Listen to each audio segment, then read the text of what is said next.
Welcome to the PH Journals podcast, where we explore hunting, wildlife management, and conservation.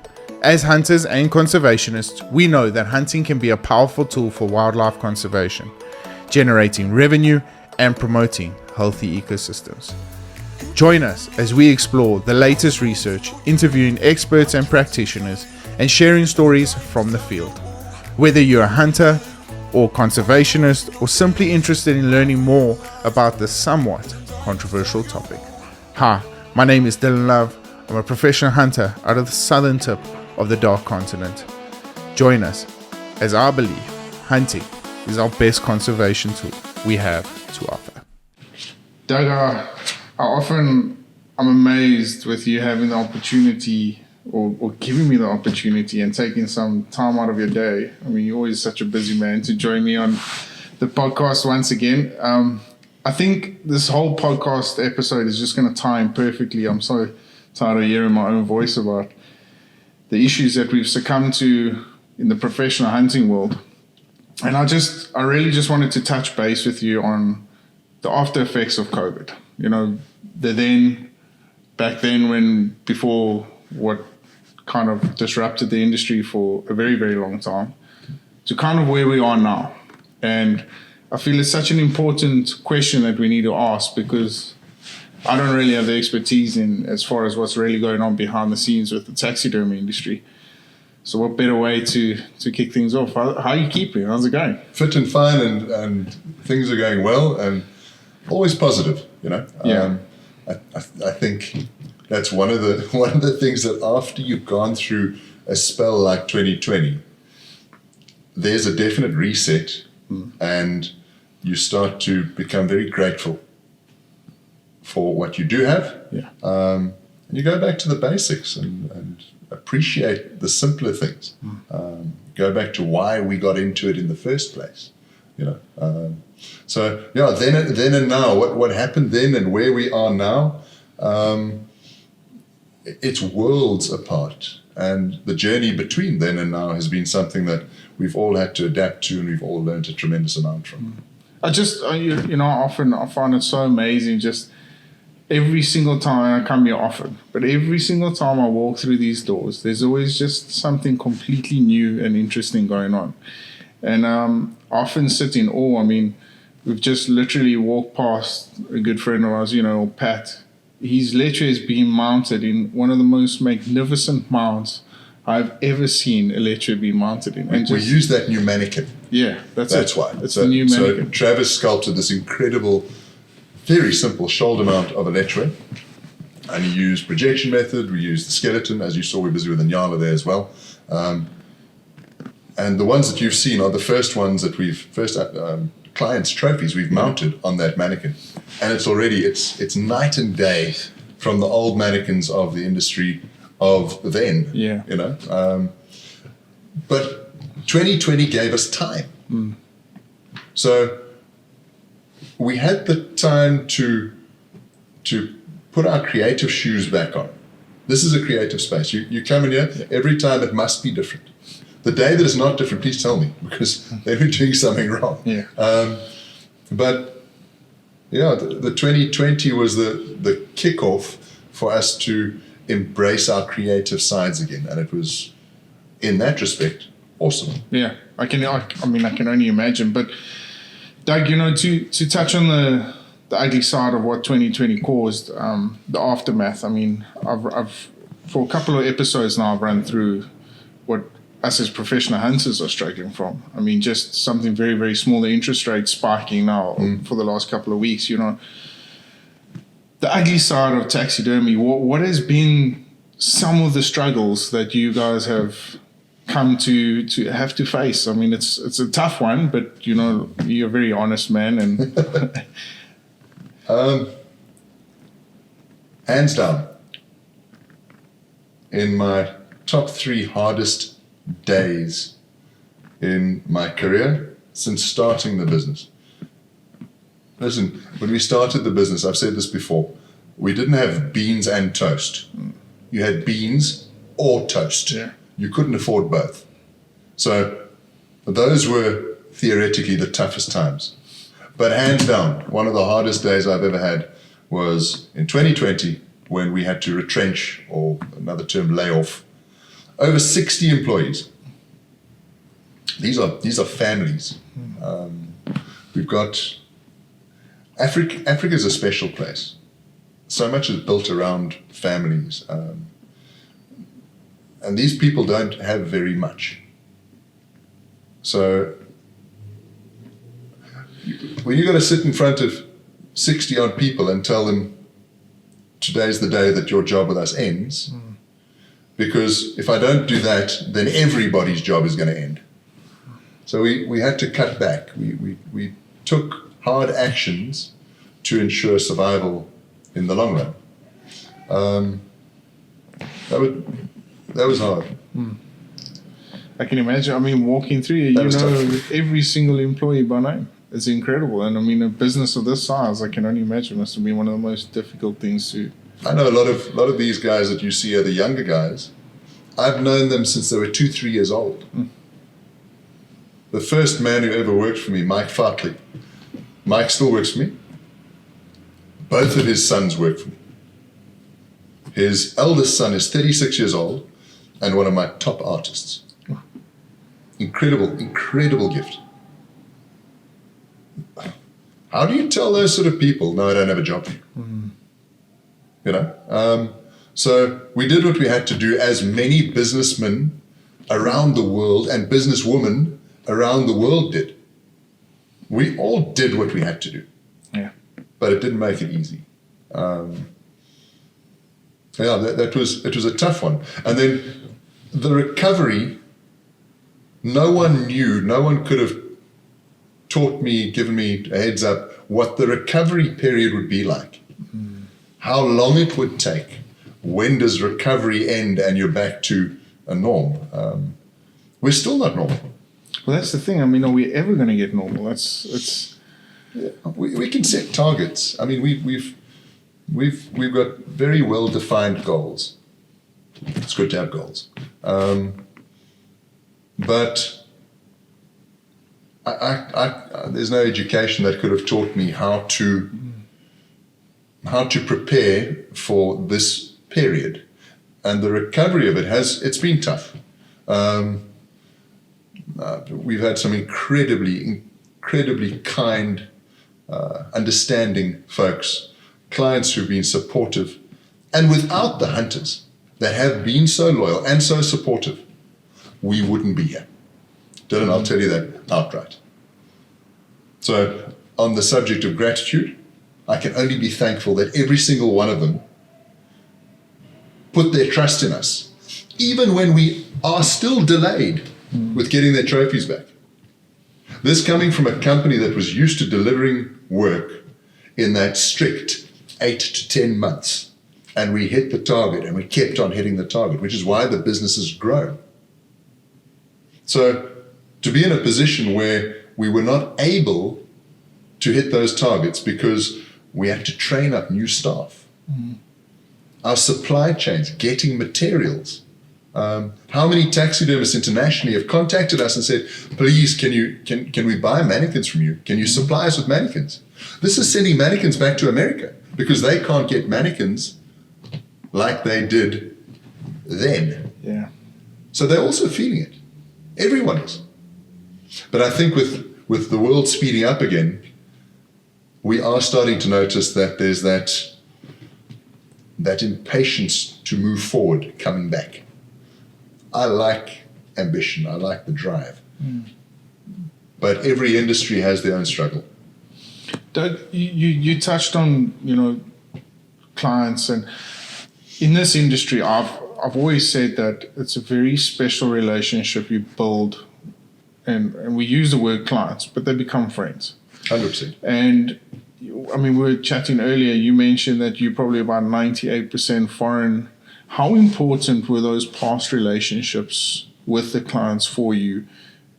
Because let's face the facts, they're not here. They don't understand. I mean, our COVID struggles were completely different to the Northern Hemisphere struggles. 100%. And how important was those relationships that you had to, let's call it, lean on at that time for them to understand, because that's all they needed to do was just really understand that there might be, no one knows how to recover from this thing. Again, I'm still leaning on them. We're not done. We're not through the tunnel by any means. The taxidermy industry falls approximately a year behind the hunting industry. So if the downturn was 2020, we still had work in the pipeline, but we had no new revenue coming into the business because there were no hunters. 2021, the outfitters suddenly had clients coming back in. And it's a gray area because the clients coming in, they had the clients that were booked for 2021, but then they had the clients from 2020 and they postponed their hunts to 2021 in hope that the world would return. And the longer we stayed under lock and key, the more we wanted to get out and hunt. Yeah. We wanted to go. Everyone did. And so 2021 was a fantastic year for the outfitters. We saw the climb. But the taxidermy industry was nowhere near out the woods because we were still waiting to get that work into process. Keeping in mind, we run a 50% deposit to start the work. That money gets used to do the work. There's no growth from that. There's no room for error. Nothing. It was a tight year. 2021 was hard. And we still had to think of employing new staff, yet we didn't have the finances with which to employ those staff. So our recovery year was actually 2022. And what a recovery. Because you had this bumper year in 21. You had a lot of clients coming in 22. And we sat and said, right, we've got to catch up now. So the 2 C's in business that I was taught, capability and capacity. We've always had the capability, but our capacity was threatened for the first time in our industry. So we had to re-employ, and I've had guys say, well, why didn't you get those 60 guys that you retrenched? Give them their jobs back. Because they'd gone and made another plan. Because if they didn't, they would have starved. Fact. So now what we do is we start looking for new staff, but the mentality of people has now also changed. There's a sense of entitlement and an expectation. And it's not just in Africa. It's not South African bound. Internationally, people don't want to work because governments hand out the freebies, and what happens? The expectation comes up. Yeah.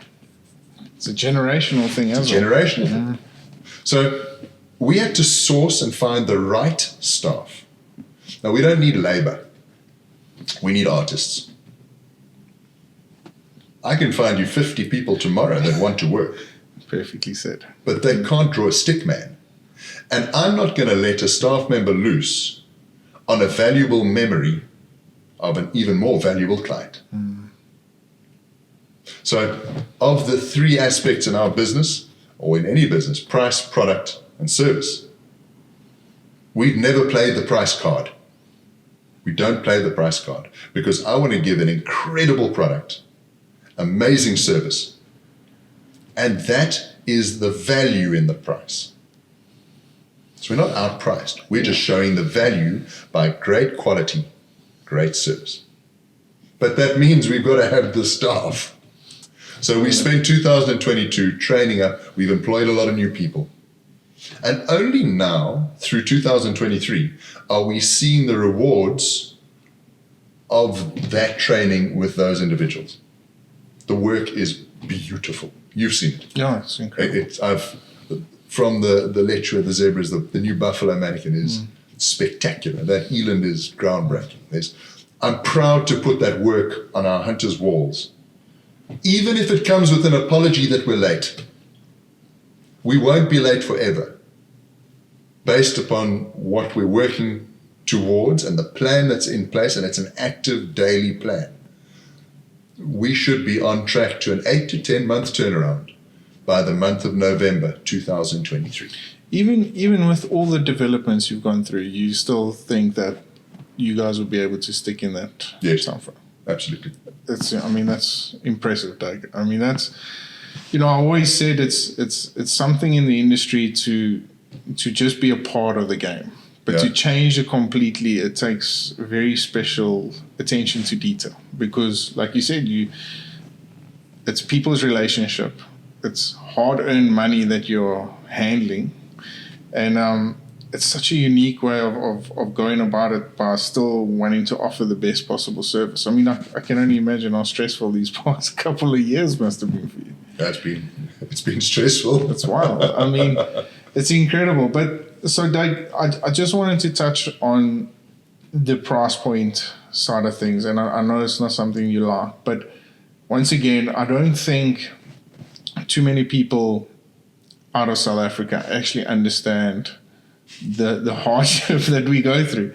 I mean, when pulling in here, you said you've been a little bit late, but pulling in here, I see this massive generator. Load shedding is a real deal. And the fact that you guys have been able to incorporate that into the business without, like, very subtly, when that increases the cost of every single animal that sits here in these showrooms. And it's an important thing that people need to understand, is that that's one of the struggles that we go through, is everyday load. It is a struggle. Or is it just a change that we need to adapt to? If you can view it as a change that you simply need to adapt to, the word trouble and hardships and all the rest, it's quite a heavy weight to bear. So one of the things we do in the business that very few people understand is that we try and have as green a footprint as we can. Every hunter out there knows, you know what, go onto social media and they're just bashing hunters left, right, and center. Yeah. Okay. What they don't know about this business, perhaps, is we don't use municipal water. Nothing. We catch all the water off the roof. We channel it into massive tanks. We pump it through the business. Where we can recycle it using chemistry, we bring it back into process. So when it rains, our tanks fill. And we maintain our gutters and we look after our roofs. On top of the roof of this building are solar panels. So a lot of people don't know we've invested in solar so that we have a lower footprint. And I want the staff to keep working. Because if we don't have lights, how do we keep people employed? If we can't employ them, how do they feed their families? Done. And all of those things do come at a price. But the funniest thing is we haven't hiked our prices to accommodate this. Yeah. That's the point, sorry. Beautiful. I mean, you commented on the kudu earlier, and we both, I mean, any East Cape boy loves a kudu. Any hunter loves a kudu, right? Our kudu has only gone up by, I think it's either 80 or 110. $80 or $110 in the last 12 years. That's the escalation. Yeah. Do yourself a favor. Go and look at how much a 2-liter Coke cost you 10 years ago and look at it today. Go and look at what a case of beer cost 10 years ago. Look at it today. Look at a pickup, a Toyota Bucky. What did a Toyota pickup cost 10 years ago and what do they cost today? All of those companies have radically pumped their prices up to accommodate changes. We've pushed the price of kudus up by $100 in 10 years. It's wild. I mean, if you compare the buffalo above your head, and I love that buffalo, it's a gnarly old bull. If you compare apples with apples, because there's always going to be a cheaper taxidermist, a more expensive one. There's always going to be a cheaper outfit, a more expensive one. That's just the way life is. If you compare apples with apples, our buffalo costs $1,300 to do a shoulder mount. An equivalent mount in the United States today is going to cost you approximately $2,400 Plus, when you do that, you still have to pay the dip and pack. So that's another $350. So let's say 2,400 plus 350, 2,750. And then the guys are going to jump up and down and say, yeah, but the shipping. The shipping still has to be paid for. So let's take a portion of that and say the dip and pack shipping is going to cost you $500. Take that off the shipping of a mounted animal, which is $1,000. You're at $500. But our buffalo is only $1,300. The equivalent is $2,700. It's $1,400 difference. And they're It's not math. necessarily quicker than what you guys are going to be mounting. They're not quicker than us at all. It's not quicker. Even with our delays, we are still on par with the international market and primarily the US market. That being said and done, one of our strengths has always been we have voluminous labor and very talented labor, great artists. These individuals in this company are paid better than any other business in the industry in South Africa. Because I treat them as artists. They are incredibly gifted. Yet we don't bump our prices to accommodate that. So we've never played the price card. We keep our prices constant.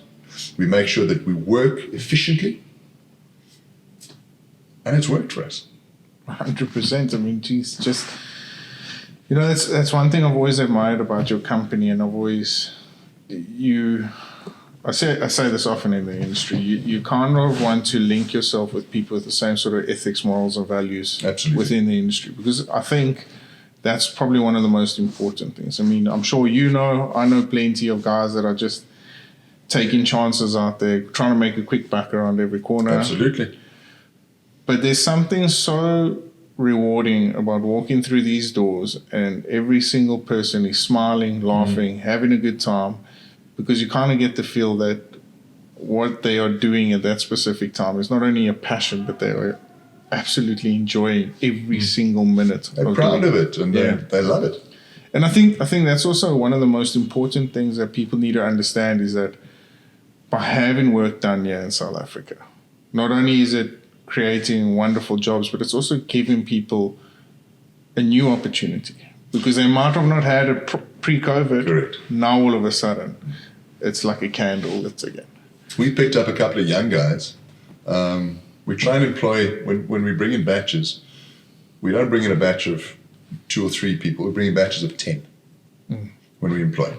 And we try and employ ladies, elderly folk, younger guys, younger girls, and try and get a good mix. We've got a lot of young guys coming up that didn't know anything about taxidermy and the art in taxidermy. And over the last 6 to 8 months, they're just flourishing, absolutely flourishing.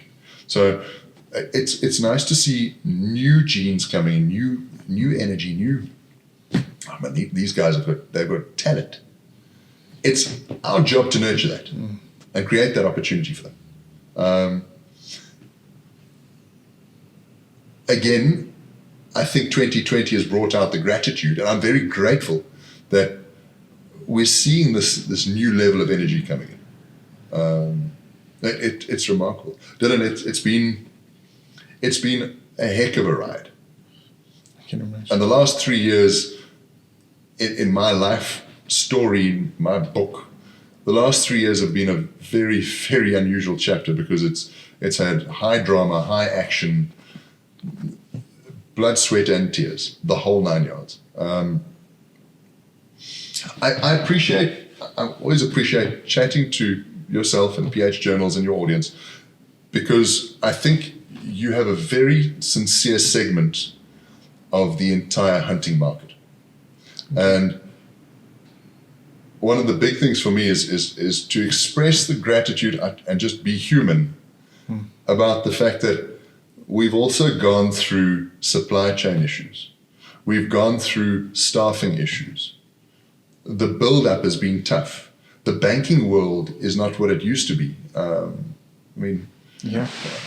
country gets grey listed ungrey listed and this listed and this politician is talking to that politician. It creates dynamics in business that we weren't prepared for. But at the heart of it, we love hunting. And it's amazing to see positive energy back in the hunting industry. The Eastern Cape has had rain, so the veld looks phenomenal. Yeah. You know, we're seeing good quality trophies. So more than ever, the hunting industry is alive with opportunity. The taxidermy industry is alive with opportunity. But would we have been here if we hadn't had the hardships of 2020? Well, I was going to play devil's advocate over here, and I thought, well, let me try and ask you from a different perspective. There's been a lot of changes in the past couple of months that I've seen, as far as, like we mentioned, mannequins. I mean, right now, we spoke about it earlier, Travis got a full mount in Yala going up. Why do all the changes when, like you said, you're a little bit behind as far as delivering on service? It's an awakening. It's the only word I can spurt out right now. When you get into the same rhythm in any business for too long, it becomes emotion. And I think up until 2020, there was a period where we were in the motions. We'd had some tremendous successes, done some incredible trophy rooms, beautiful work, seen some amazing, amazing trophies from clients from all over the place. 2020 comes along, and it forced us to evaluate what is important. And I go back to it again. There are three aspects that we can focus on in business: price, product, service. You can't have all three. You've got to choose. So we choose product and service, because I want to create beautiful work with a great service, and that will justify the value to the client. The price, we're still not crazy out there. That's the thing. Yeah. I'm not saying we're going to get expensive. We're not. I told you, we haven't changed our prices, and I'm not going to.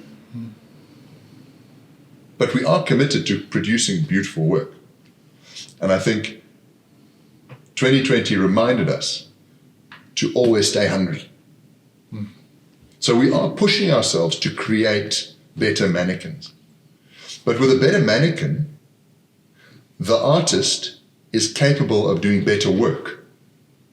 On the old mannequins, we were pressurizing these individuals to create beautiful work, and it was hard. I'll give you an example on an eland. A lot of people don't know the intricacies of mounting an eland. It's not easy, it's tough.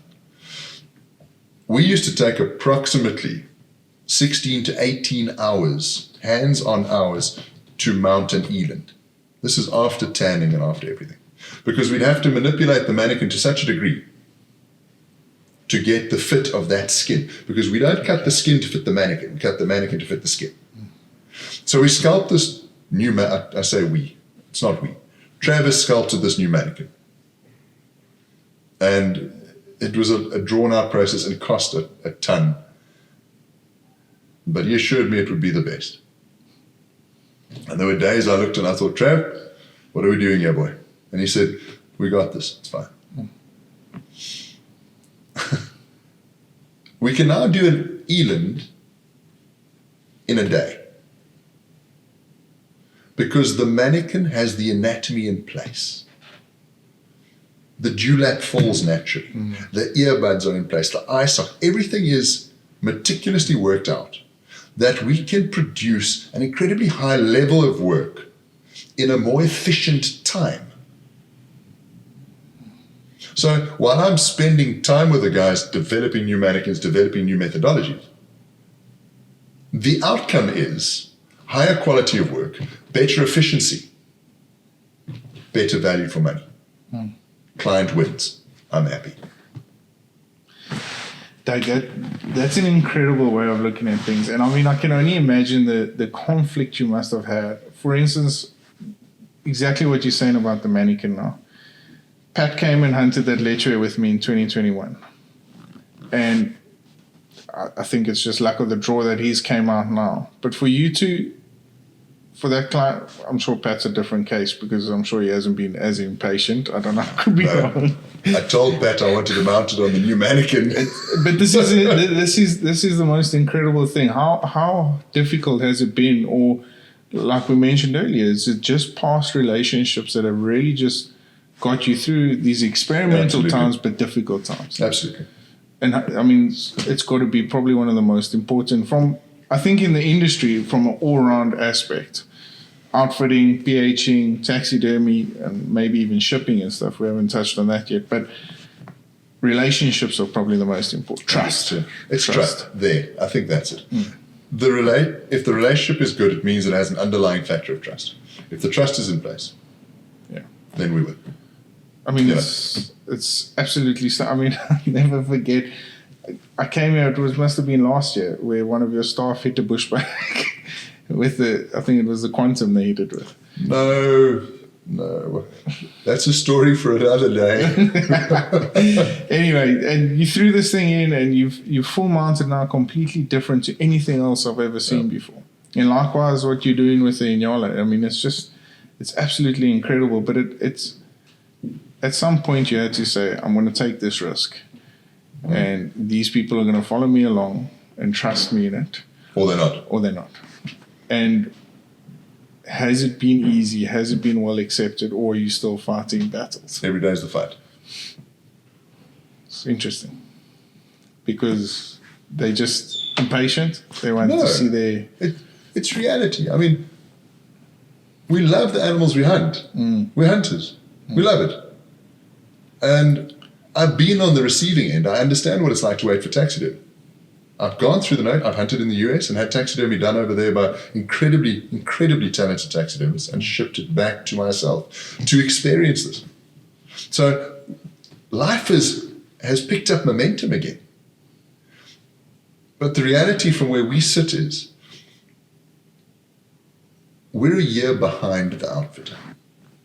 It takes time for us to build the momentum in art because it's not labor. It's art. We're creating beautiful things that house the memories that you will nurture as a hunter and as a client. You will nurture those memories through the trophy. They are the ultimate prop for a wonderful story. And I cannot afford not to give them the respect they deserve. It's that easy. So, by and large, most of our clients have been incredibly patient and very understanding.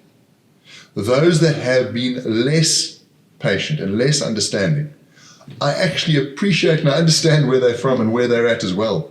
And I'm sorry. We're working hard at it.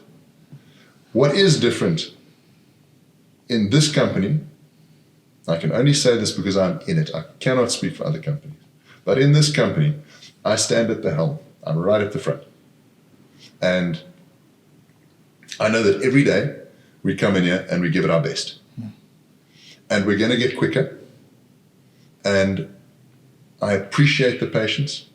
And I can only ask that the folks that are out there that are waiting, bear with me.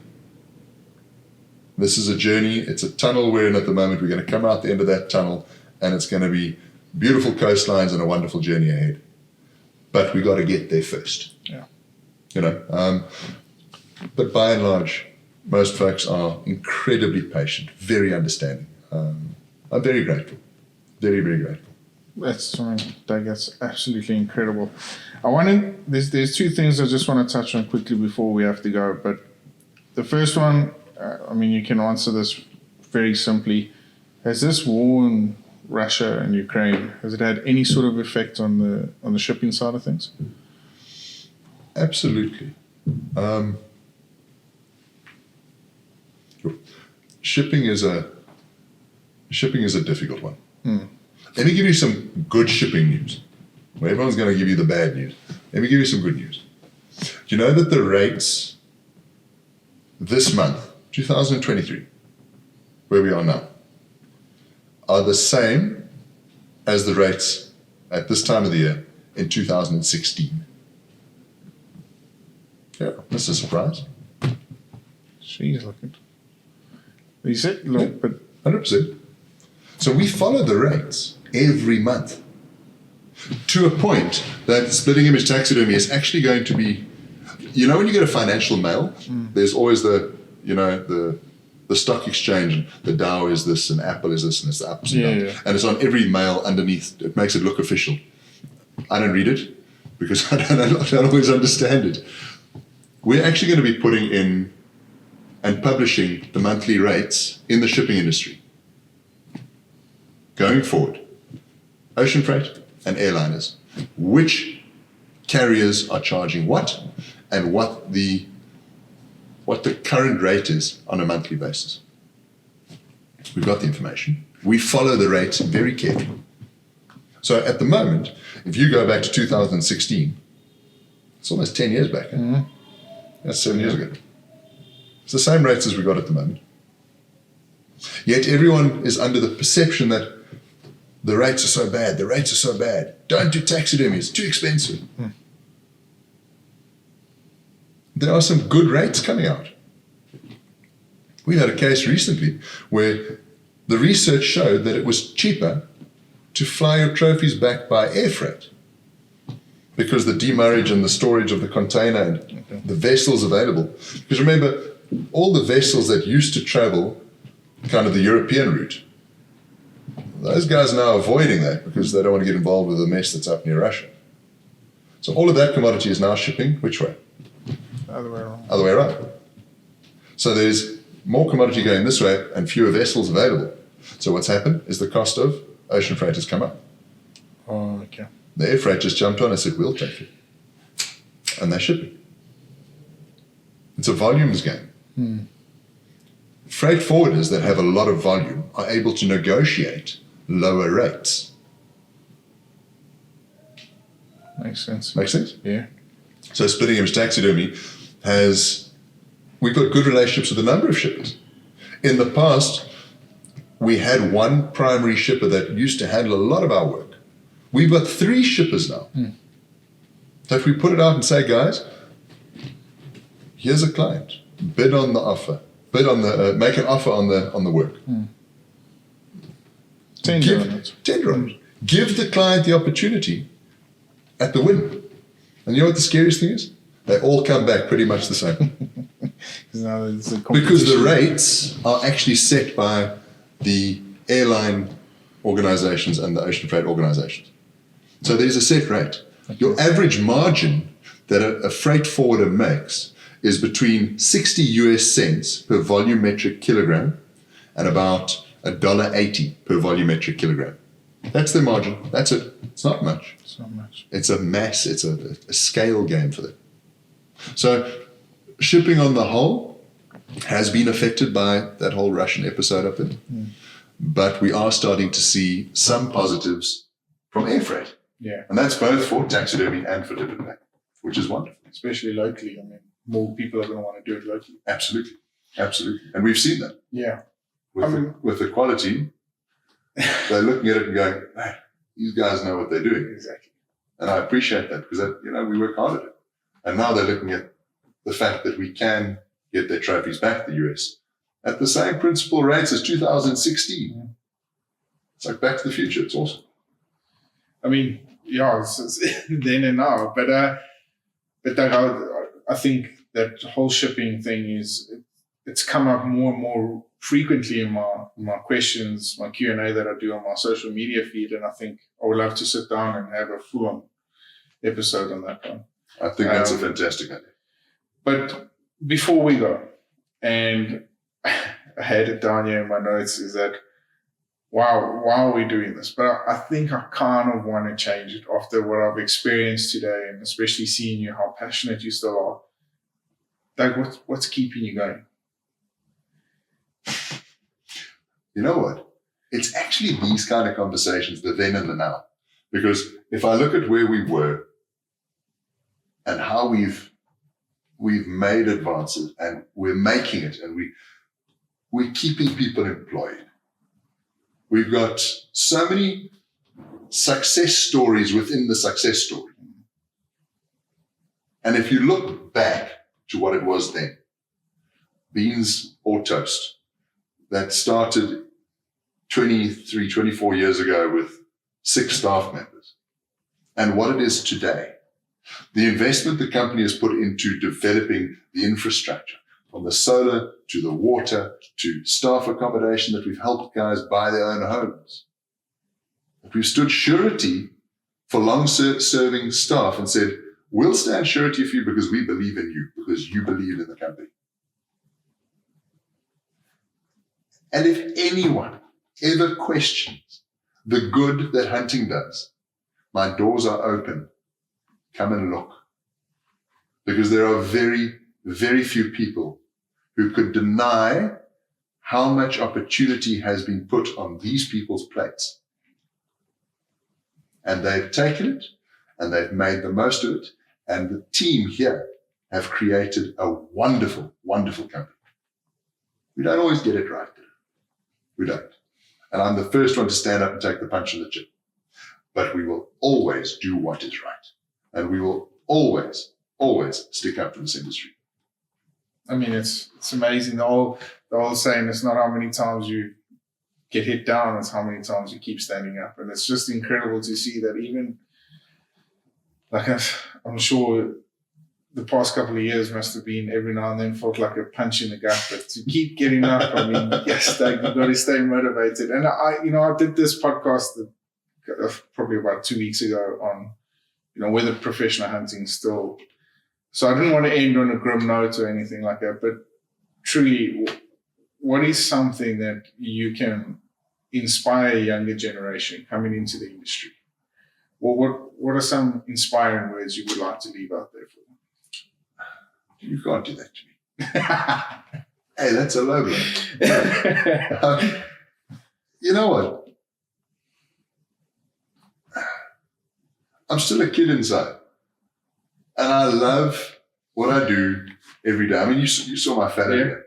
And the youngster who did that for me, Chris, he's got a scientific method of preparing that skull.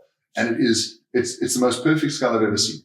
And I mean, and next to it, I've got my own Scully that the Scully's team gave, and that's world class. And I did that hunt with my daughter. And it's her first hunt. Yes. And I live for those moments. And I know that my clients live for similar moments. Doesn't matter what you do it with passion. Give it your best. You're going to make mistakes. I've made thousands. And I'm still going to make more. But every single time, I'll stand up and I'll own it. And I'll do what's right. Period. That's all there is to it. Do it with passion. Don't stop doing it. If you believe in it, just be honest with it. Just give it your go.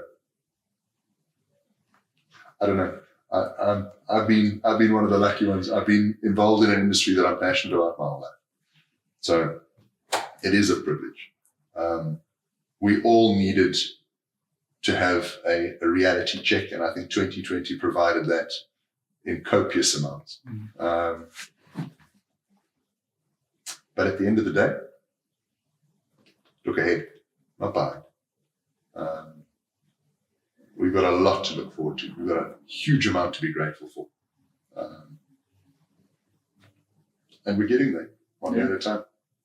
Doug, I can't thank you enough. Firstly, taking time out of your extremely busy schedule, but secondly, just the honesty. It really, and the love and the passion you have for this industry, it really goes a long way. And it filters through, and it really does. It's life changing. And it's very inspiring to come here and see all the wonderful work Splitting Image is getting up to. We've got an incredible team. And to anyone listening, our doors are open. Yeah. Reach out to me. Our details are probably posted somewhere around this podcast. Reach out to us. Ask the question. Because there's so much there's so much negativity and backbiting that you find on social media. Quite often it becomes overwhelming and you don't know what to listen to. Mm. I'll give you the good, the bad, and the ugly, and I'll give it to you straight. Nothing to hide. Nothing to hide. Doug, thank you so much. Thank you again. It's This has been awesome. always is a pleasure. It's wonderful. I love it. Fantastic.